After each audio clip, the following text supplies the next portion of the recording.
The natural step, a responsible stewardship model for Wisconsin, brought to you by Sustain Jefferson. Today we're going to talk about several things. One are global conditions. Another is sustainability, what it means, how to define it.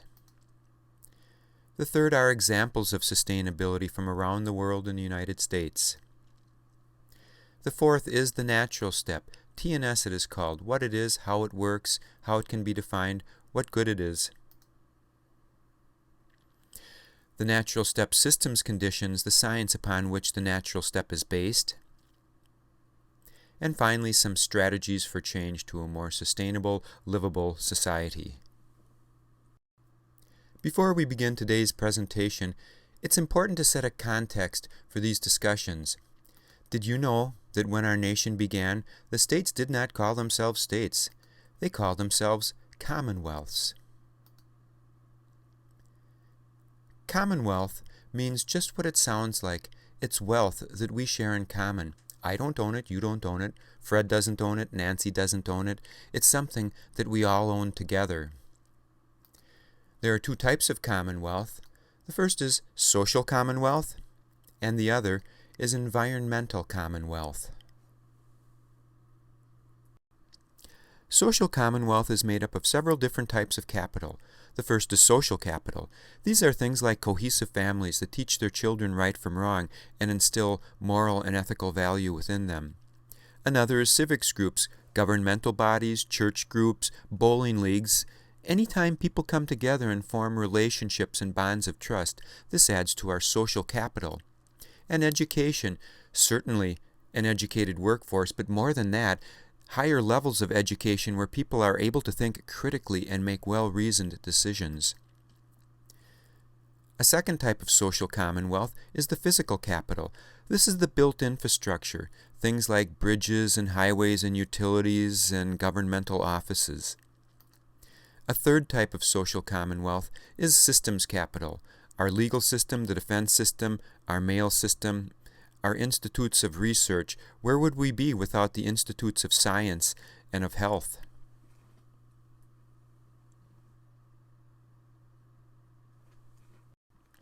Another type of commonwealth you're probably more familiar with is environmental commonwealth. These are things like clean air, clean water, rivers and lake, aquifers, wetlands and recharge areas. Who would ever have thought that here in southern Wisconsin we are beginning to face a water shortage? And ecological services of the land. What does that mean? Ecological services of the land. These are things like pollination, biodiversity, bioremediation. That means that if there's a toxic substance and it flows through a life cycle, the life cycle forces break those toxic molecules up so that they're less toxic or sequesters them away where they're no longer toxic. Others could be things like recreation, floodland mitigation, and one we'll hear a lot about in the future, carbon sequestration, the ability to take carbon, usually out of the atmosphere, and lock it away, usually in the soil, so that it is not causing global climate change. Another very important service of the land is to capture solar energy. Do you know what the primary purpose of agriculture is? The fundamental reason why we do agriculture? Well, it's to capture solar energy and to put it into a form that is useful for human beings. This is in the form of food, fiber, fuel, shelter materials, and pharmaceuticals.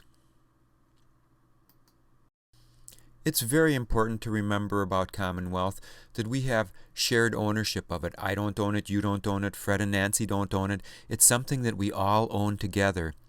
And because we own it together, we have a debt of responsibility to take care of it.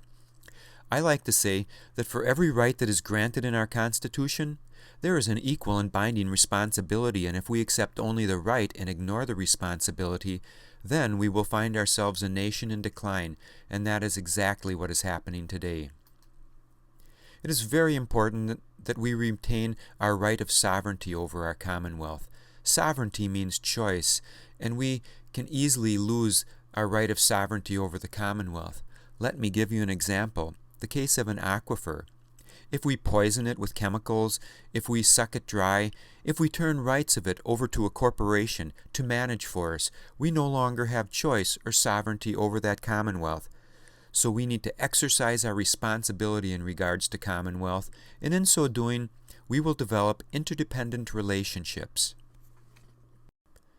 There are 3 types of relationships. The first is dependent relationships. This is what feudalism was about, domination and exploitation. Hopefully, we have moved beyond that.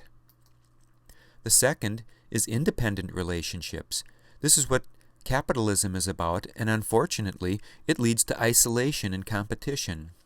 The third and best type of relationship is an interdependent relationship, where both parties benefit. It's mutually beneficial to all parties concerned, and synergy is built. So how do we make sense of all these complex terms like Commonwealth and social capital, and what is ecological capital? How do we take ownership of these things?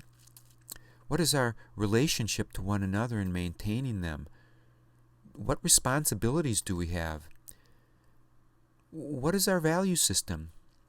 I believe that the only way to make good sense of this is through common sense. Using our common sense, I would hope we would recognize the importance of moral and ethical values. There's an organization called the Institute for Global Ethics. They've studied all walks of people from across the earth, black, white, Protestant, Catholic, Hindu, Muslim, and they've discovered that there are 5 common moral and ethical values that all people hold dear, and they are honesty, fairness, responsibility, compassion, and respect. Does anyone want to argue against any of these values? Do you think that we can have a moral and just society if we do not honor these basic common and moral and ethical values? I certainly don't, and I hope you don't either.